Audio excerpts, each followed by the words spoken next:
नमस्कार, मैं हूं आयुषी। आप देख रहे हैं हिंदी न्यूज नाउ। आइए नजर डालते हैं आज की कुछ खास खबर की ओर। शाह बोले 2 फेज की वोटिंग के बाद हम 100 से ज्यादा सीटें जीत रहे हैं। आरक्षण पर गलत खबरें फैला रही कांग्रेस। गृह मंत्री अमित शाह ने गुवाहाटी में कहा कि भारतीय जनता पार्टी स्पष्ट रूप से मानती है कि धर्म के आधार पर आरक्षण संविधान सम्मत नहीं है। हम धर्म के आधार पर लादे गए आरक्षण को खत्म करके SC, ST और OBC को न्याय दिलाएंगे।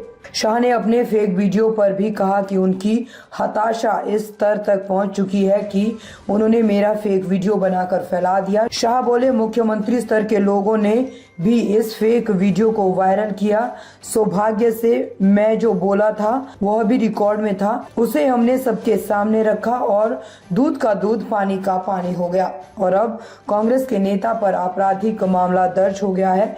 शाह ने कहा कि जब से राहुल गांधी ने कांग्रेस की कमान संभाली है तब से वह राजनीति को निचले स्तर पर लेके जाने का काम कर रहे हैं। मेरा मानना है कि फर्जी वीडियो वायरल करके जनता का समर्थन पाने की कोशिश निंदनीय है और भारतीय राजनीति में किसी भी प्रमुख पार्टी को ऐसा कभी नहीं करना चाहिए। शाह ने ये भी कहा कि आप सभी जानते हैं कि 7 चरणों में होने वाले चुनाव के 2 चरण समाप्त हो चुके हैं। इन दोनों चरणों के चुनाव के बाद हमारी पार्टी के इंटरनल असेसमेंट के हिसाब से भाजपा और साथी दल मिलकर 100 से आगे निकल चुके हैं और हम बड़े विश्वास के साथ जनता के आशीर्वाद और समर्थन से 400 पार के हमारे लक्ष्य की ओर आगे बढ़ रहे हैं। उन्होंने कहा कि असम, बंगाल, उत्तर प्रदेश, मध्य प्रदेश, राजस्थान, छत्तीसगढ़, उत्तराखंड आदि सभी राज्यों में हमें बहुत बड़ी चुनावी सफलता मिल रही है। इसके साथ साथ दक्षिण भारत में भी भाजपा को बहुत अच्छा रिस्पांस मिल रहा है।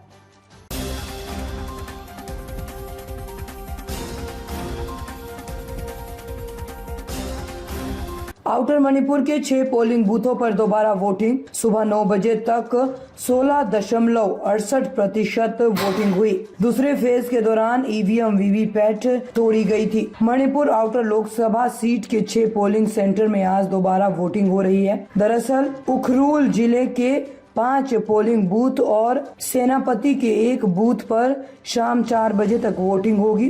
दरअसल पहले 2 घंटे के दौरान सुबह 9 बजे तक कुल 16.68% वोटिंग हो चुकी है। 26 अप्रैल को दूसरे फेज की वोटिंग के दौरान यहां EVM VVPAT तोड़ी गई थी। हिंसा की घटनाओं के बाद इलेक्शन कमीशन ने 6 पोलिंग सेंटर पर हुई वोटिंग को शून्य घोषित कर दिया था। साथ ही 30 अप्रैल को सुबह 7 बजे से शाम 4 बजे तक नए सिरे से वोटिंग कराने के आदेश दिए गए थे। कमीशन ने लोक प्रतिनिधित्व अधिनियम 1951 की धारा 58(2) और 58(a)(2) के तहत ये निर्देश दिया है। चुनाव आयोग ने कहा था कि इन बूथों पर गैर कानूनी तरीके से मतदान भी हुआ था। इसके अलावा मणिपुर कांग्रेस ने भी बूथ कैप्चरिंग और जबरन वोट डलवाने की शिकायत कर दोबारा वोटिंग की मांग की थी।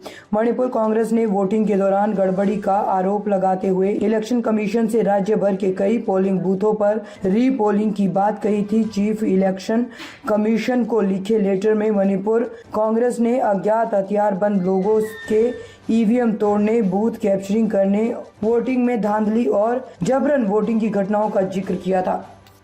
ताज़ा खबरों से जुड़े रहने के लिए हमारे चैनल को सब्सक्राइब करें और बेल आइकन को दबाना ना भूलें ताकि हर खबर की नोटिफिकेशन आपको मिलती रहे।